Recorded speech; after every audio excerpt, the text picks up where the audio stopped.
भरवा करेला बनाने की बहुत ज़्यादा मज़ेदार, बिल्कुल न्यू और बहुत बहुत ज़्यादा टेस्टी मज़ेदार सी रेसिपी आज मैं आपके लिए लेकर आई हूँ।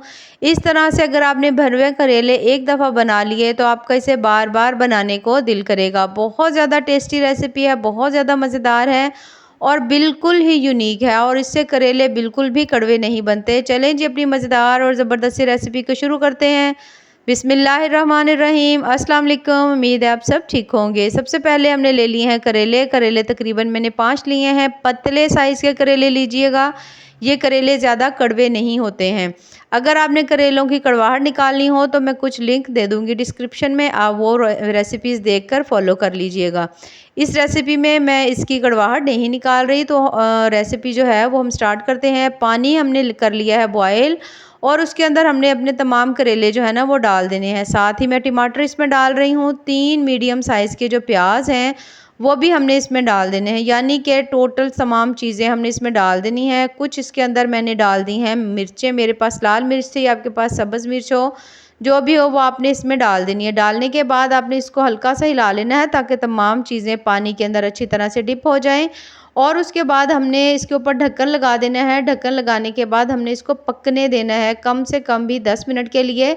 आप किसी टूथपिक की मदद से भी चेक कर सकते हैं। ये देखिए 10 मिनट के बाद अच्छी तरह से करेले जो हैं वो पक चुके हैं। टमाटर के ऊपर से भी तमाम छिलका जो उतर रहा है, प्याज भी हमारे जो है ना सॉफ्ट हो चुके हैं। अब हमने ये जो करेले हैं ना वो निकाल लेने हैं और ये मसाला हमने अलग से निकाल लेना है। ठीक है, करेले जो हैं पहले हमने अब ठंडे कर लेने हैं, मसाला निकाल लेंगे। इस तरह से इस वक्त आपने ज़रूर चेक करना है कि आपके करेले कितने गल चुके हैं। टूथपिक की मदद से आप चेक कर सकते हैं, छुरी की मदद से चेक कर सकते हैं कि करेले कम से कम भी 80-90% तक गल जाते हैं।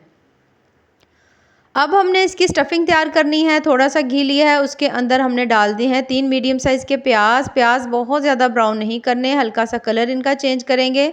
जैसे ही आप देखें इनका कलर थोड़ा चेंज हो चुका है तो फिर हमने इसमें डाल देने हैं स्पाइसेस। तमाम स्पाइसेस आप अपनी मर्ज़ी से कम या ज़्यादा कर सकते हैं। उसके अलावा मैं इसके अंदर डाल रही हूँ आधा चम्मच, मैंने इसमें डाल दिया है ज़ीरे का और आधा चम्मच ही तकरीबन इसमें सूखा धनिया पाउडर डाला है। थोड़ा सा पानी डालेंगे, छींटा लगाएंगे और अच्छी तरह से मसाले को हमने भून लेना है जब तक कि इसमें से बड़ी ही ज़बरदस्त सी खुशबू ना आने लगे। बहुत बहुत ज़्यादा मज़े की रेसिपी है। अगर आपको ये रेसिपी पसंद, ये इसकी स्टफिंग अगर आपको पसंद ना आए तो इसकी जगह आप चिकन की स्टफिंग भी कर सकते हैं, पोटैटो स्टफिंग कर सकते हैं, जो आपका दिल करे। लेकिन मैं वो पहले बना चुकी हूँ तो इसलिए मैं आज इसकी स्टफिंग तैयार कर रही हूँ। थोड़ी सी गोभी मैंने डाल दी है, उसके साथ ही इसके अंदर सब्ज़ मिर्चें डाल दी हैं। 3 चम्मच हमने इसमें डाल देना है बेसन। बेसन डालेंगे, इससे इसकी बाइंडिंग बहुत अच्छी तरह से हो जाएगी। अब हमने इन तमाम चीज़ों को कर लेना है मिक्स। बेसन भी इसके साथ भूनेंगे कि जब मसाले और बेसन तमाम चीज़ों की खुशबू अच्छी सी आने लगे तो फिर हमने इसमें डाल देना है थोड़ा सा धनिया। धनिया डालकर इसको मिक्स करेंगे और ठंडा होने के लिए हमने इसको साइड में रख देना है। अगर आपको बेसन थोड़ा कम लग रहा हो तो आप थोड़ा सा और डाल सकते हैं।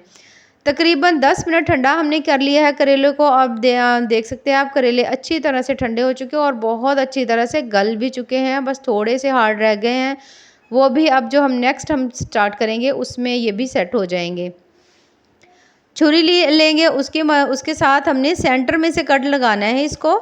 इस तरह से सेंटर में से कट लगाएंगे। कट लगाने के बाद अब ये जो नीचे वाली इसकी साइड होगी थोड़ी थोड़ी सी हमने कट करनी है, ज़्यादा नहीं करेंगे कि ज़्यादा नीचे से सुराख ना हो जाए। अच्छा, ये देखिए अब हमने छुरी की मदद से आप कर लें या किसी चम्मच की मदद से कर लें। इसके हमने बीज जो है ना वो सारे निकाल लेने हैं। बड़े ही इजीली, बड़े आराम से तमाम बीज जो है ना वो निकल आते हैं। ये देखिए इस तरह से करके हमने अच्छी तरह से, थोड़ा कोशिश करें कि अच्छी तरह से इसको कुरेदें ताकि थोड़ा सा साइडों से भी ये अच्छी तरह से निकल आए, जो इसमें कड़वाहट थोड़ी बहुत हो वो भी ख़त्म हो जाए। इस तरह से करके अब हमने बाकी जो तमाम करेले हैं सेम इसी तरह से हमने इनको कट लगाते जाना है और सेंटर से इनको बीज जो है वो निकालते जाने हैं। ये देखिए इस तरह से अब करते हुए हमने तकरीबन तमाम करेले जो हैं वो साफ़ करके रख लिए हैं। अब ये जो मसाला बनाया हुआ था, ठंडा किया हुआ था, इसकी हमने फिलिंग करनी है। फिलिंग हमने बहुत अच्छी तरह से करनी है। फिंगर की मदद से अच्छी अच्छी तरह से दबा कर इसकी फिलिंग करेंगे। जितनी ज़्यादा फिलिंग होगी उतना ज़्यादा आपको खाने का मज़ा आएगा। ये देखिए इस तरह से अच्छी तरह से दबाएंगे और इसकी फिलिंग करेंगे। कोशिश करें कि बहुत ज़्यादा भी ना दबाएं कि करेले जो हैं वो आपके टूट ना जाएं। ये देखिए इस तरह से करते हुए ज़बरदस्त है, हमने इसकी जो फिलिंग है वो कर ली है। सेम इसी तरह हम बाकी जितने भी करेले हैं उनकी फिलिंग इसी तरह से हमने, यानी कि उनको भी इसी तरह से भर लेना है।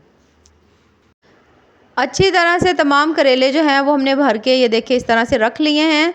अब हमने ये जो है, अब हम जो अपना नेक्स्ट स्टेप स्टार्ट करेंगे, उसमें जो थोड़ी बहुत भी इसमें कड़वाहट होगी वो भी ख़त्म हो जाएगी और करेले का टेस्ट कमाल का बन जाएगा। बेसन ले लिया है मैंने 4 से 5 चम्मच, स्पाइसेस डाल देंगे, थोड़ी सी नमक, थोड़ा सा मिर्च और थोड़ी सी हल्दी डाल दी है मैंने। और इसके साथ मैं इसके अंदर डाल रही हूँ तकरीबन 1 चम्मच मैं इसमें डालूँगी क्रश किया हुआ ना सूखा धनिया, उसको भी डाल देंगे। डालने के बाद मिक्स करेंगे। उसके बाद हमने इसमें डाल देना है पानी। पानी हमने इतना डालना है कि ये एक दरमियाना सा थिक सा बैटर बन जाए। बहुत ज़्यादा पतला भी नहीं कर देना, बहुत ज़्यादा गाढ़ा भी नहीं करेंगे। ये देखिए इस तरह से मिक्स करते जाएंगे साथ साथ इसको, और थोड़ा थोड़ा सा इसमें पानी डालते जाएंगे। और जब आप देखें कि आपका बैटर जो है वो इस तरह से सेट हो चुका है, तो बस हमें ऐसा ही चाहिए। देखिए आप देख सकते हैं इसको, बस इतना थिक हो, इससे ज़्यादा ना हो। अच्छा जी, अब हमने करेले जो उसकी स्टफिंग बना के रखी थी, उनको हमने भर के रखा हुआ था, वो हम लेंगे और इसके अंदर हमने ना डिप करना है इस बेसन के अंदर। अच्छी तरह से बेसन अप्लाई करेंगे ताकि इसके ऊपर मोटी सी लेयर आ जाए। और ऑयल जो है हमने पहले से ही गर्म करके रखा हुआ है, उसके अंदर डालते जाएंगे और इसको हमने फ्राई करते जाना है। ये देखें इस तरह से दरमियानी सी आंच के ऊपर इनको हमने फ्राई करना है। बहुत ज़्यादा आंच आपकी तेज़ भी ना हो कि करेले जो हैं वो अंदर तक ना पकें, क्योंकि काफ़ी हद तक अब भी करेले पक जाएंगे। उसके बाद जो नेक्स्ट स्टेप होगा उसमें भी करेले बहुत अच्छी तरह से पक जाएंगे, सॉफ्ट हो जाएंगे। अच्छा, इसमें 2 तरीके आप कर सकते हैं। ये देखिए जैसे जैसे पक गए हैं हमने इनकी साइड्स चेंज कर ली हैं। अब इसके बाद अगर आप चाहें तो इसी तरह से ही हम लोग इसका सालन बना सकते हैं, लेकिन अगर आप चाहें तो आप इसके पीसेस भी कट कर सकते हैं, यानी छोटे छोटे करेले जो हैं वो आप इनको काट सकते हैं जब ठंडे हो जाएं। अब ये देखिए काफ़ी हद तक ये जो पक चुके हैं, जैसे ही आप देखें इनका कलर चेंज हो चुका है और बहुत अच्छा सा कलर आ गया है। करेले जो हैं वो हमने निकालने हैं और निकाल कर हमने रख लेने हैं साइड पर। अब जिसमें हमने करेले फ्राई किए हुए थे तेल में, वही वाला तेल हमने डाल लेना है कढ़ाई में। और ये जो हमने प्याज, टमाटर और लाल मिर्चों का पेस्ट बनाकर रखा हुआ था, उसको हमने उसी ऑयल में डालना है और इसको हमने अच्छी तरह से भून लेना है। इसके अंदर थोड़ी देर इसको भूनेंगे क्योंकि ये पहले ही पके हुए हैं, प्याज भी, टमाटर, तमाम चीज़ें, बस इसका पेस्ट बना हुआ था। इसको हमने बस थोड़ी देर के लिए कुक करना है और हमारी रेसिपी तैयार हो जानी है। स्पाइसेस डाल देंगे, आधा आधा चम्मच नमक, मिर्च, हल्दी, तीनों चीज़ें डाल दी हैं। उसके साथ इसको अच्छी तरह से अब हमने लेना है इसको भून। जब आप देखिए कि मसालों की बहुत अच्छी सी इसके अंदर से खुशबू आ रही है, तो फिर हम इसके अंदर जो बाकी थोड़े से और हमने स्पाइसेस डालने हैं वो भी हम इसमें डालेंगे। बहुत ज़्यादा टेस्टी, बड़े ही मज़ेदार इस तरह से करेले बनते हैं। ये देखिए कितना ज़बरदस्त सा हमारा जो मसाला है ना वो तैयार हो रहा है, बहुत ज़्यादा टेस्टी देखने में ही लग रहा है। अब मैंने ये होममेड मेरा घर का मसाला है, अगर आप कहेंगे तो मैं आपको इसकी रेसिपी ज़रूर दूंगी। ये मैं आधा चम्मच इसमें डाल रही हूँ, आधा चम्मच इसके अंदर मैंने ज़ीरा डाल दिया है पिसा हुआ, और आधा चम्मच इसके अंदर सूखा धनिया पाउडर डालेंगे। इनको भी हमने अच्छी तरह से इसके अंदर डालने के बाद बहुत अच्छी तरह मिक्स करना है, बहुत अच्छी तरह से भूनना है। और जब आप देखें कि इसके अंदर जो थोड़ा बहुत पानी था अच्छी तरह से ड्राई हो चुका है, ये देखिए मैंने ढक्कन दे दिया था और उसके बाद बहुत अच्छी तरह से तमाम मसालों की खुशबू जो है वो बहुत अच्छी तरह से इसमें आ रही है। और अब हमने इसके अंदर डाल देने हैं ये जो हमने करेले रखे हुए थे अपने, वो हम इसके अंदर डालना शुरू कर देंगे। या तमाम करेले जो हैं हमने इसमें डाल देने हैं अच्छी तरह से। ये देख सकते हैं आप, मैंने सारे के सारे इसमें डाल दिए हैं। अब हमने इसके ऊपर लगा देना है ढक्कन। ढक्कन लगाकर हमने इसको 4 से 5 मिनट के लिए बहुत हल्की सी आंच के ऊपर हमने इसको दम देना है। थोड़ा सा इसको अच्छी तरह से मिक्स कर लेंगे इस तरह से, ताकि मसाला अच्छी तरह से ऊपर नीचे लग जाए। और ये देखिए माशाल्लाह से कितने ही मज़ेदार ज़बरदस्त से हमारे भरवा करेला जो है वो रेसिपी तैयार हो चुकी है, जो देखने में बहुत ज़्यादा टेस्टी, बड़ी ही मज़े की लग रही है। थोड़ा सा डालेंगे धनिया और हम अपनी रेसिपी को निकाल लेंगे डिश में। ये देखिए माशाल्लाह से कितना मज़ेदार, कितना टेस्टी सा इसका मसाला बना हुआ है। रेसिपीज़ पसंद आए तो चैनल को ज़रूर लाइक करें, सब्सक्राइब करें। बहुत ज़्यादा टेस्टी, बिल्कुल डिफरेंट और बहुत बहुत ज़्यादा हेल्दी सी रेसिपी है। दुआओं में याद रखिए। अल्लाह हाफिज़।